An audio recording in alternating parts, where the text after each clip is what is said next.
Bonjour Amel Guiton. Bonjour. Merci d'avoir accepté notre invitation. Vous êtes journaliste, vous êtes même passé par Regard, si je ne m'abuse. Vous avez aussi animé la matinale du Move. Vous êtes aujourd'hui à la rédaction de Libération, spécialiste entre autres des questions de numérique. Vous êtes l'auteur d'un ouvrage sur ce sujet que vous avez publié aux éditions du Diable Vauvert. On va y revenir. Mais d'abord, j'aimerais savoir c'est quoi le regard d'Amel Guiton aujourd'hui? Je dirais que j'essaie d'avoir un regard critique. Je travaille sur les questions numériques, donc c'est un secteur qui va extrêmement vite, où il y a des mouvements très rapides d'enthousiasme sur certains trucs, où il y a aussi un discours qui est produit par les acteurs économiques. Et moi, je suis persuadée justement qu'il faut avoir un regard extrêmement critique là-dessus, être capable de décortiquer les logiques profondes de tout ça, être capable de développer une expertise aussi, parce que c'est souvent des sujets qui sont très techniques, de manière à ce que ça devienne des questions politiques à part entière. Je crois qu'on le voit de plus en plus, d'ailleurs, que tout ça devient vraiment des questions politiques. Et je crois que c'est extrêmement important d'être capable de vulgariser tout ça, enfin d'expliquer au grand public, de manière à ce qu'il y ait un vrai débat public autour de ces sujets. Alors justement, sur la vulgarisation, on entend parler, on entend beaucoup de mots qui sont assez complexes. Aujourd'hui, on entend parler de la neutralité du net. C'est un enjeu colossal, mais c'est quoi la neutralité du net? Alors en fait, la neutralité du net, c'est tout simple. C'est l'idée que sur Internet, quand une information part d'un point A vers un point B, elle doit parvenir à destination sans être ralentie, sans être détournée, sans être modifiée, sans être empêchée de quelque manière que ce soit. Les gens qui défendent la neutralité du net ont parfois une formule assez jolie qui est que pour que le réseau, c'est-à-dire l'ensemble des personnes qui sont sur Internet, pour que le réseau soit intelligent, il faut que les tuyaux, eux, soient bêtes, qui servent uniquement à transporter de l'information et qui ne fassent pas le tri. Et la neutralité du net, c'est tout simplement l'idée que ça n'est pas au tuyau de faire le tri. Alors justement, les États-Unis ont décidé d'abroger la neutralité du net, c'était le mois dernier. Ça va être quoi? Quelles sont les conséquences justement pour nous en France ou en Europe? Alors, on ne va pas avoir de conséquences concrètes à court terme, tout simplement parce qu'on a la chance, nous, d'avoir un cadre européen qui est assez protecteur de la neutralité du net. Les associations de défense des libertés numériques étaient d'ailleurs assez enthousiastes sur ce qui avait fini par sortir des travaux du régulateur européen des télécoms. Donc, on va pas sentir d'effet sur nous, notre manière de naviguer sur Internet. La vraie question que ça pose, c'est d'une évolution du rapport de force, parce qu'on a bien vu qu'à partir du moment où la décision a été prise aux États-Unis de revenir sur ce qui était un des acquis de l'ère Obama, pour le coup, en la matière, les fournisseurs d'accès à Internet, y compris en France, ont commencé à dire « Ah bah oui, la neutralité du net, c'est un vrai problème parce que ça nous empêche de dégager des marges pour investir dans le réseau, etc. » On a bien vu ce que disait le patron d'Orange, qui disait « Il va peut-être falloir revenir dessus. » Donc on sent bien que c'est une espèce de porte ouverte aussi à une redéfinition du rapport de force sur ce sujet. Et donc je pense qu'il va falloir être effectivement extrêmement attentif. Mais derrière, ce qui se joue, c'est justement la hiérarchisation des contenus. C'est la question du pluralisme qui est menacée derrière l'abrogation de la neutralité du net, justement. Entre autres, oui, parce que à partir du moment où il n'y a plus de neutralité du net, par exemple, un fournisseur d'accès peut très bien décider de passer un accord avec un fournisseur de services X ou Y, Netflix par exemple, pour que les contenus Netflix aillent plus vite pour ses abonnés. Si on tire le truc jusqu'au bout, ça veut dire que concrètement, il n'y a plus le même Internet pour tout le monde, que certains, selon son FAI, on va avoir un accès meilleur à certains services et pas à d'autres, etc.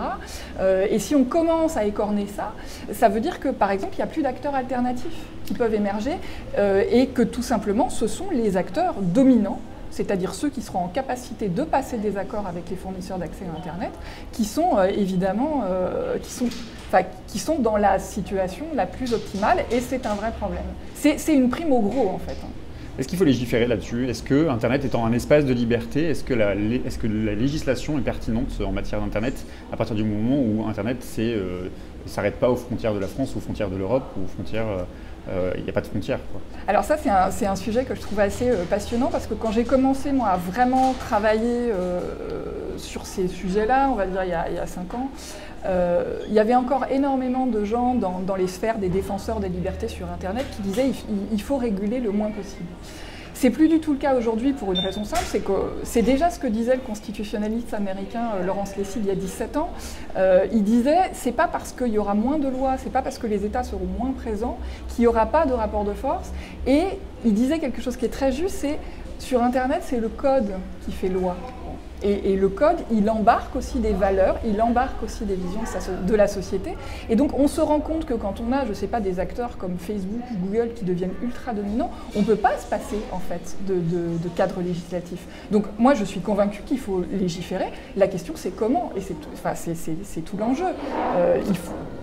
Il faut évidemment légiférer pour limiter le pouvoir de ces grands acteurs. Ça veut dire qu'Emmanuel Macron, quand il veut légiférer, par exemple, sur des contenus particuliers, notamment dans le cadre de campagne électorale, ce qu'on appelle les fake news, les fausses informations, il a raison de vouloir légiférer?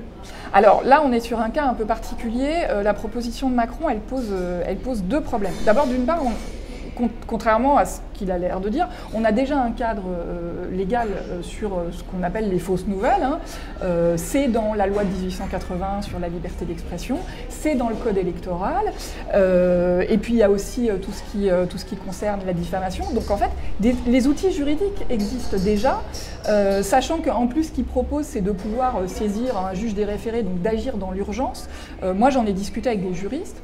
Ils trouvent quand même que c'est extrêmement compliqué de déterminer le vrai du faux dans un cadre d'urgence, et que, voilà, y compris, il y a des cas qui peuvent être effectivement très clairs sur de la diffusion d'une fausse information, mais il y a des cas qui sont beaucoup plus tangents. Donc, est-ce que c'est à la justice de faire le tri dans tout ça? Enfin, ça pose des questions quand même très compliquées. Il y a des vrais risques derrière ça. En revanche, il y a un aspect moi, que j'ai trouvé intéressant, mais que du coup, il ne tire pas jusqu'au bout, et c'est là le vrai souci, c'est sur la question de la transparence, notamment des annonceurs sur des plateformes type Facebook. Moi, je suis convaincue que Facebook est une boîte noire aujourd'hui, et que plus on sait de choses sur ce qui se passe à l'intérieur, mieux c'est. Mais il n'y a pas de raison que ce soit uniquement pendant les campagnes électorales, en fait. Donc, moi, j'ai tendance à penser, et pour ça je suis assez d'accord avec l'analyse qu'en a fait la Quadrature du Net, c'est que ça relève un peu de l'effet d'annonce pour dire je fais quelque chose, mais que ça ne s'attaque pas au vrai problème. Et le vrai problème, c'est le modèle économique de ces grands acteurs. Ça veut dire que sur ces grands acteurs, ils ont évidemment une grande responsabilité, mais quel pourrait être justement le cadre donné de manière très juridique à ces fournisseurs d'accès à Internet, et aussi aux GAFAN, parce qu'il y a aussi les GAFAN, les fameux Google, Amazon, Facebook, Apple et puis maintenant Netflix. Quelle est leur responsabilité à eux, justement, sur la question du pluralisme, mais aussi sur la question de la création? Ils ont une responsabilité là-dessus. Alors là où c'est très compliqué, c'est qu'on se retrouve depuis quelques années avec des acteurs qui sont des acteurs privés, de droit américain a fortiori, et qui exercent à bien des égards des missions de service public, en fait. Ils les ont créées, mais elles sont là. C'est-à-dire qu'aujourd'hui, le moteur de recherche sur Internet, l'annuaire universel qu'est Facebook, ce sont des choses dont tout le monde s'est saisi. Et avoir ces acteurs qui exercent ce type de mission, c'est évidemment un vrai problème. Moi, pour être très honnête, je n'ai pas la solution. Je constate quand même qu'émergent de plus en plus des débats qui auraient paru peut-être lunaires il y a encore 2 ans sur faut-il nationaliser Facebook ? Faut-il démanteler Google ? On est en train de remettre de la politique à cet endroit-là. Je trouve ça extrêmement rassurant. Tout le monde est en train de se rendre compte qu'avoir ces acteurs privés qui exercent des missions devenues essentielles sur le réseau, chez qui tout le monde est, et qui donc gèrent des centaines de millions, voire des milliards d'internautes au même moment, et qui en plus effectivement pratique l'optimisation fiscale, etc., c'est devenu un vrai souci et qu'on ne peut absolument pas se contenter de cette situation. Donc oui, il va falloir, un certain nombre de gens le disent aujourd'hui, il faut repolitiser le débat sur le numérique. Moi, je fais partie des gens qui en sont absolument convaincus, et c'est en train d'émerger, et tant mieux. Alors hier, je recevais Éric Coquerel, le député de la France Insoumise. Il vous a posé une question. Il vous demande ce que signifie qu'être complotiste. On parle beaucoup, justement, il y a un peu une confusion justement entre cette histoire de fake news et le complotisme, parce que c'est quand même directement ça qui est visé, dit-il, dans cette loi sur les fake news. Vous qui êtes journaliste, quand Éric Coquerel nous explique qu'Emmanuel Macron a largement été aidé par les pouvoirs, par les médias dominants et les milliardaires qui les tiennent, c'est du complotisme? Mais il ne parle pas de complot. Bon, dans complotisme, il y a complot par définition. Après, ce qui m'embête toujours un peu dans ce débat, c'est que d'une part, effectivement, il y a un peu une confusion entre fausses nouvelles et complotisme. Ça peut s'articuler à certains moments, mais enfin, c'est pas la même chose forcément par nature. Et puis, alors, dans ce qu'il dit, il y a toujours ce débat sur le rôle des médias. Moi, je suis en fait assez inquiète de voir la manière dont ces questions-là, qui sont de vraies questions politiques, ont tendance à devenir un peu caricaturales et à s'appauvrir. Il y a des effets de structure, il y a des questions qui sont des questions essentielles sur la question de la concentration des médias. Évidemment que c'est un vrai sujet. De là à imaginer que les actionnaires intiment l'ordre aux journalistes de couvrir la campagne de Macron, imaginer ça, c'est ne pas savoir vraiment comment fonctionnent les rédactions. Parce que le fait est que les rédactions travaillent, elles débattent. Je pense qu'il y a eu des débats probablement sur Macron dans toutes les rédactions. Et il y a aussi des mouvements, idéologiques de fond. Et résumer ça comme ça, d'une certaine manière, pour moi, c'est aussi passer à côté. Enfin, c'est à la fois appauvrir le débat et passer à côté justement de mouvements de fond qui sont beaucoup plus forts et qui méritent véritablement d'être interrogés. Ça raconte quelque chose, Macron, quand même. Finalement, c'est quoi le plus grand danger qui nous attend avec Internet ? C'est l'absence de vie privée, c'est contrairement à la radio analogique par exemple qui en temps de guerre nous promettait la question de nous préserver de l'anonymat justement, c'en est terminé. Aujourd'hui il n'y a plus de vie privée avec Internet. Il y en a de moins en moins, et c'est un énorme souci. On est effectivement tracé dans tous les actes de la vie quotidienne. On se trimballe avec un smartphone dans la poche.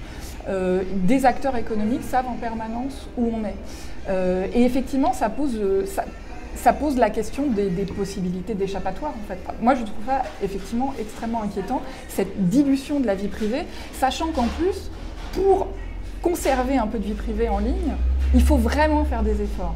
Moi je suis spécialiste du sujet, donc je le fais à plein d'endroits, je ne le fais pas partout parce que ça serait un effort absolument colossal.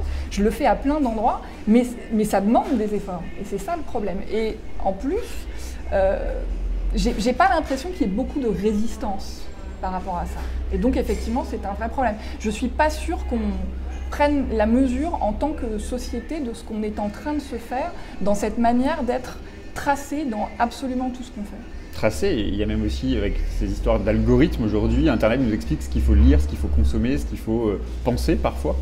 Finalement, Internet n'est pas tant un espace de liberté, c'est même un espace plus qui nous enferme, non ? C'est les deux. Alors c'est ça qui est compliqué, c'est qu'on va dire qu'il y a eu toute une période extrêmement enthousiaste, où on voyait Internet comme un instrument de libération, parce qu'effectivement, il y avait par ailleurs des mouvements sociaux, même des révolutions dans les pays arabes, qui étaient accompagnés aussi par l'usage des réseaux sociaux, etc. Donc il y avait une espèce de vision effectivement très techno-optimiste. Et puis on s'est rendu compte que en fait Internet ça servait aussi à surveiller. Et donc là on a tendance à aller carrément de l'autre côté dans le techno-pessimisme. Moi je pense que c'est les deux, mais pour que ça reste un vecteur de libération, il faut se battre pour ça. Et c'est pour ça que j'insiste sur l'idée de repolitiser ces débats-là. Parce que c'est dans une société, quand chacun peut être à la fois émetteur et récepteur d'informations, ça change tout. Et on est en train de le voir. Ça change tout pour le meilleur et pour le pire. C'est-à-dire qu'effectivement, c'est la manière dont les mouvements sociaux aussi peuvent s'organiser et percoler en ligne. Et puis, c'est les fake news. On a les deux. Donc, voilà, comment on réussit à faire aller la balance plutôt dans un sens que dans l'autre, ça va être un gros enjeu des années à venir. Merci beaucoup Amel Guiton. Demain, je recevrai Sébastien Jumel, c'est l'ancien maire de Dieppe. Il est aussi aujourd'hui député communiste de Seine-Maritime. Vous avez une question pour lui ?